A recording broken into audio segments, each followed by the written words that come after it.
Hey everyone! Today we're going to deconstruct a single incredibly powerful email. Seriously, it's a masterclass in how to handle those really tough workplace situations. We're going to break down how you can respond with strategy, with professionalism, and most importantly, with strength. Okay, so let's just imagine for a second. An unprofessional email lands in your inbox. Maybe it's even got that bullying kind of tone. What's your first instinct? Probably to fire back an angry reply, right? Or maybe just ignore it and hope it goes away. But what's the strategic move, the smart move? Well, that's exactly what we're going to dig into today. So the source material for this whole breakdown is a real email. It was sent by a senior employee in higher education. And this person, they were standing right at that crossroads we just talked about. And they chose a path of just incredible strategy instead of pure raw emotion.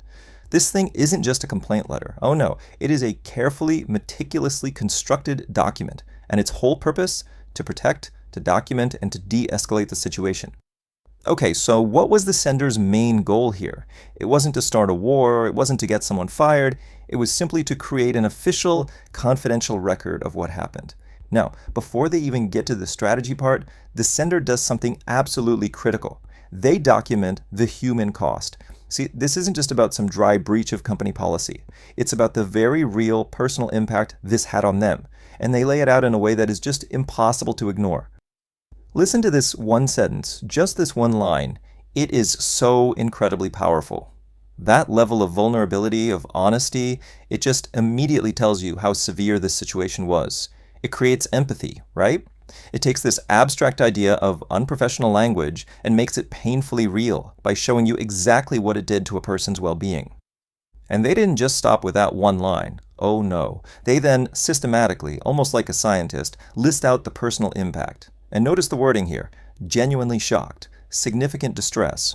By putting this down in writing, they're basically turning these subjective feelings into objective data points for the official record. They're proving, look, this incident had real, tangible, negative consequences. Okay, now we're getting to the absolute core of the strategy. This is the juicy part. Instead of immediately running to HR, demanding some big formal investigation, the sender makes a very deliberate, very calculated choice. They decide to pursue an informal resolution first. And let me tell you, this is a total power move. It's all about maintaining control and trying to keep the work environment positive. And you can really see the thinking behind this choice, can't you? Kicking off a big formal process, well, that can be super long, super messy, and it can just wreck team morale. So the sender very explicitly chooses the informal route. Why? To protect everyone's well-being and keep the team motivated. It shows they're not just thinking about themselves, they're thinking about the health of the entire team. All right, I have to admit, this is my favorite part of the whole thing. This is where the sender builds an absolutely ironclad, unshakable case for themselves. And how do they do it? Not with opinions, not with emotion. They do it by using the organization's own policies as both a shield and a sword. It's like they're building a fortress made entirely of facts. I mean, just look at this. It's brilliant. They cite count them, 4 different internal policies. And every single one of them backs up the path they've chosen. So they're not just asking to handle this informally. They're proving that it's the recommended procedure according to the company's own rulebook. It's just this masterful way of saying, hey, I'm not just right here. I'm literally just following your protocol. So let's recap. They've stated the problem. They've documented the personal impact. And they've justified their entire approach with cold, hard evidence from the company's own policies. What's left? Well, the final crucial piece of the puzzle, turning all of that into a crystal clear call to action. Because a great email like this doesn't just complain, right? It tells the person reading it exactly what needs to happen next. And they don't mess around. The email lays out 4 very precise, very professional requests. There's 0 room for misinterpretation.